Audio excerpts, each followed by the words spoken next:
इंदौर में कोरोना की वर्तमान परिस्थितियों और कोरोना संक्रमण से जुड़े विभिन्न मुद्दों को लेकर कलेक्टर मनीष सिंह और डीआईजी मनीष कपूरिया ने मीडिया को जानकारी दी। कलेक्टर मनीष सिंह ने कहा कि सालों में कोई ऐसी महामारी आती है, कोरोना की दूसरी लहर काफी खतरनाक है जिसने पूरे देश को प्रभावित किया है। इससे हम सबको मिलकर लड़ना है। पत्रकारों से चर्चा में कलेक्टर मनीष सिंह ने कहा कि एक साथ बढ़ती डिमांड के चलते ऑक्सीजन की दिक्कत आई थी। इंदौर में आईसीयू बेड की डिमांड एकाएक बढ़ी है। महाराष्ट्र में भी असीमित केसेस बढ़ने से ऑक्सीजन की सप्लाई बंद हुई थी, लेकिन अब ऑक्सीजन की किल्लत की परेशानी को दूर कर लिया गया है।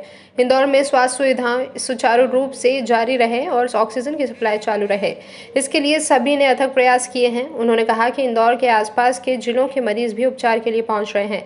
महाराष्ट्र के मरीज भी यहां उपचार करवा कर ठीक होकर गए हैं। वैक्सीनेशन को लेकर उन्होंने कहा कि इंदौर में अब तक 6,35,000 वैक्सीन लगाए जा चुके हैं, जिसमें कोरोना फ्रंटलाइन वर्कर्स भी शामिल हैं। अभी इंदौर में 4.5 लाख लोग 45 से ज्यादा आयु के बाकी हैं जिन्हें वैक्सीन लगना है। कलेक्टर ने कहा, फिलहाल कोरोना को लेकर इंदौर की स्थिति स्थिर है और वर्तमान हालात नियंत्रण में है। इंदौर में रेमडेसिविर इंजेक्शन की कालाबाजारी और अस्पतालों की मनमानी को लेकर पूछे गए सवालों पर कलेक्टर मनीष सिंह ने कहा कि जो भी रेमडेसिविर इंजेक्शन की कालाबाजारी करता है और कोरोना मरीजों के इलाज में मनमानी करता है, उसके खिलाफ सख्त कार्रवाई की जाएगी। और ये मत सोचिएगा होगा क्या, मतलब मैं सिंपल यही बताना है कि ठीक है, समस्या है। अपने को इसमें मिनिमम डैमेज में लोगों का स्वास्थ्य जितना बचा सकते हैं, जितनी ताकत लगा सकते हैं। कई बार जैसे हम लोग भी प्रयास करते हैं, कोई फोन आ गए, कुछ आ गए, तो हो जाती है चीजें, मैनेज होती है चीजें। कल एक दिन सुबह 4 बजे एक का फोन आया, किसी का अस्पताल का था, कहे सर मेरी माँ को बचा लो, सिलेंडर खत्म हो रहा है। तो हम लोगों ने बोला, फॉर्चुनेटली सिलेंडर रवाना हो गया था, अस्पताल पहुंचने वाला था कि वो रात में मजिस्ट्रेट्स की टीम लगी हुई है, अन्य अधिकारियों की जो एसी यूनिट्स हैं, उससे पूछा, बोले साहब रवाना हो चुका है, आधे घंटे हो गए, पहुंच गया होगा। चेक किया तो पहुंच गया, सबसे पहले सिलेंडर उठा के भिजवा दिया उसके पास। इतना खुश था वो बंदा, 7 बजे उसका फोन आया, रिकवरी मोड में मतलब उसकी। तो ऐसा कभी नहीं सोचना है अपने को क्या होगा, इसमें समस्याएं हैं। और जब क्या होता है कि ये मानवता पे एक तरह से इस समय वो है, एक मानवता को दिखाने का समय है और एक सीधे सीधे स्वास्थ्य का मामला है ह्यूमन बींग्स के।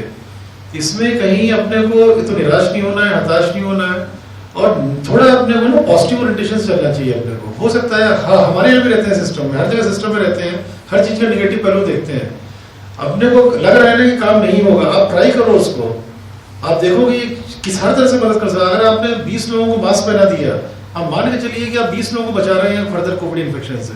अगर आपने 100 लोगों को वैक्सीनेट कराने का कर दिया, तो मान के चलिए कि 25 दिन के बाद अगर इनको कोविड भी होगा, अगर ये फीलिंग लानी पड़ेगी अपने आप में, क्योंकि ये चीज ऐसी कि महामारी है, ये प्रकृति का, अपन प्रकृति से लड़ रहे हैं।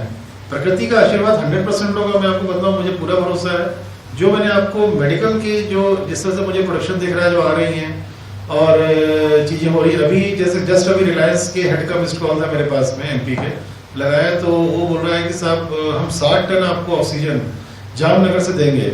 ये 60 टन ऑक्सीजन जामनगर से मिलना अपने लिए, मतलब आज भिलाई भेजते हैं हम लोग टैंकर, 3 से 3.5 दिन लगते हैं आने में, उसी को भी पलेटिंग करके हम लोग पाटोड़ा भेजे बैतूल में, और वहां से आ रहा है। और यहाँ जामनगर से गवर्नमेंट सब फ्रंट में लगी है, और सारे जनप्रतिनिधि लगे हैं अपने ऊपर, मुख्यमंत्री जी लगे हुए हैं, कैलाश जी लगे हुए हैं, माननीय सिंधिया जी लगे हुए हैं, तुलसी सिलावट जी प्रभारी मंत्री हैं, वो सबसे बात कर रहे हैं, सांसद जी सबसे बात कर रहे हैं हर लेवल पे, विधायकगण अपने सोर्सेस से लगे हुए हैं।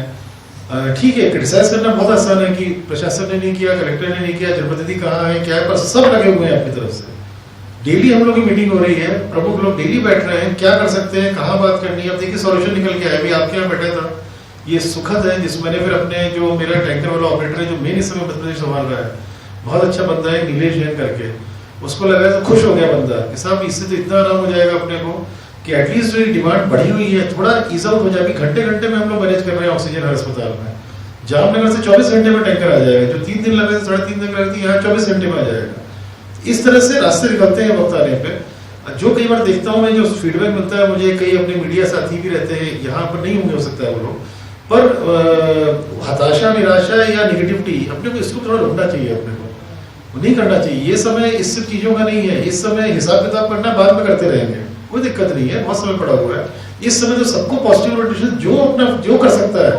मैंने आपसे बोला कि 25 लोगों को मास्क का आदत डलवा दीजिए आप एक समाज में एक सेक्टर को ऐसा मोटिवेट कर दीजिए कि साहब हम अपनी 7 दिन और दुकानें बंद रखेंगे, हम सब नहीं निकलेंगे घर से। शहर के हित में और सबके हित में, अपने खुद के परिवार के हित में। अगर ये करा दिया, आप 100 लोगों को वैक्सीनेशन करा दीजिए कॉलोनी मोहल्ले के, ये कंट्रीब्यूशन चाहिए हर आदमी का। और आप लोग हैं लीडर्स हैं यहाँ के। मैं 1 साल से देख रहा हूँ, मैंने पिछले 15-20 साल से अलग अलग जगह पे रहा हूँ। मैं इंदौर का मीडिया ट्रेंड सेटर है वो, और उदाहरण होता है पूरे प्रदेश में आपकी इस प्रेस क्लब का, यहाँ के मीडिया साथियों का। पर उसको अपने को फॉलो करना है। हर समय आप लोगों की वजह से बहुत समलाइश है, इस बार भी संभालिए, जिम्मेदारी हम सब की है इसमें, क्योंकि ये बहुत बड़ी समस्या है ये। और जितनी ताकत हो सकती है अपन लोग लगे हैं उसमें, और आप लोग भी लगे हुए हैं उसमें। तो ये परिस्थितियां इसलिए बताई जा रही है आप लोगों को, क्या अच्छी क्या दिख रहा है अपने को आगे आने वाले, अभी के चैलेंजेस क्या है, क्या बेहतर इंतजाम हो सकते हैं, क्या बेहतर कर रहे हैं, कहाँ अपने गैप्स हैं, कहाँ कमियां हैं हम लोगों की व्यवस्थाओं में जो हम लोगों के नियंत्रण के बाहर है, बाहर की मैन्युफैक्चरिंग डिपेंडेंट है, लिक्विड ऑक्सीजन जनरेशन डिपेंडेंट है, वो सब भी बताइए आपको। इसलिए अपने को फाइट करना है इसमें। ये सब असामान्य परिस्थितियों में अपन काम कर रहे हैं, जी रहे हैं इस समय।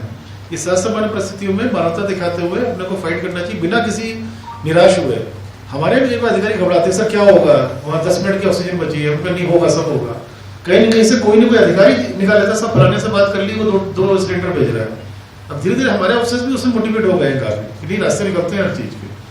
तो ऐसी परिस्थितियों में अपने को इस थोड़ा इस कंडीशन का भी जरूरत है, जो आप लोग क्रिएट कर सकते हैं पूरे शहर में।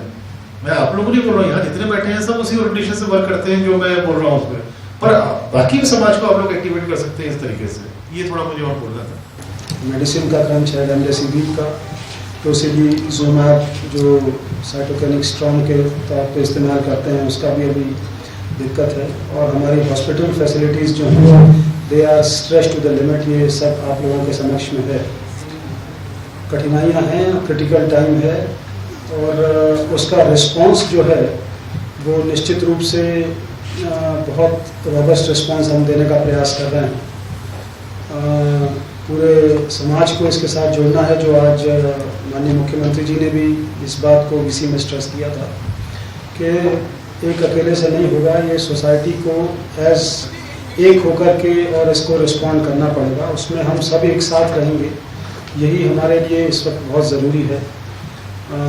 कोई भी साथी पीछे ना छूट जाए, ये ध्यान रखना है। 2-3 चैलेंजेस जो इम्पोर्टेंट हैं अभी लॉ एंड ऑर्डर रिलेटेड हो सकते हैं कि हॉस्पिटल्स में बड़ा मतलब टेम्परामेंट लूज़ करते हैं लोग, और ये स्वाभाविक भी है कि जब उनका कोई निकटस्थ कठिन परिस्थिति में होता है तो कई बार वहाँ अप्रिय स्थितियाँ बनती हैं डॉक्टर्स के साथ में, क्योंकि डॉक्टर्स भी ओवर स्ट्रेस्ड हैं।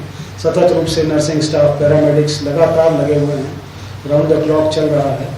तो कुछ नाइत्तेफाकियाँ होती हैं जिनको सहज भाव से देखना आवश्यक है। हमने प्रयास किया है सभी जगह सिक्योरिटी प्रोवाइड करने का। आप लोगों के माध्यम से ये इल्तिजा सभी से करना चाहेंगे कि ऐसी परिस्थिति में, इस कठिन परिस्थिति में आपा ना खोएं और सहज रूप से इसका सामना करें। दूसरा महत्वपूर्ण बिंदु जो कलेक्टर साहब ने भी उठाया और समय समय पर आप और हम सभी उठाते रहे हैं कि कोविड नॉर्म्स, कोविड प्रोटोकॉल का पालन करना बहुत बहुत आवश्यक है, क्योंकि अब इसका जो हमारा परसेंटेज ऑफ पॉजिटिविटी है 15 से 20 के बीच में जूम कर रहा है, इसको हमें नीचे लाना बहुत ज़रूरी है। और उसके लिए बहुत ज़रूरी है कि हम कोविड नॉर्म्स का पालन करें। एक सेल्फ इम्पोज्ड कर्फ्यू, जिसको कि अपन ने पहली मीटिंग में भी इसके बारे में अनुरोध किया था, आत्मानुशासन से ही हम कर सकते हैं। मुझे विश्वास है कि आपका सहयोग रहेगा तो हम अपने शहर के नागरिकों को प्रेरित कर पाएंगे कि वे इसमें सेल्फ इम्पोज्ड कर्फ्यू ज़रूर लगाएं, ताकि हम इसके स्प्रेड को रोक सकें, क्योंकि हमारी बहरहाल प्रेस कॉन्फ्रेंस के दौरान डीआईजी मनीष कपूरिया ने सभी से कोरोना से लड़ाई के लिए कोविड प्रोटोकॉल का पालन करने की अपील की है। Bureau report, Khabarkosh news, Indore.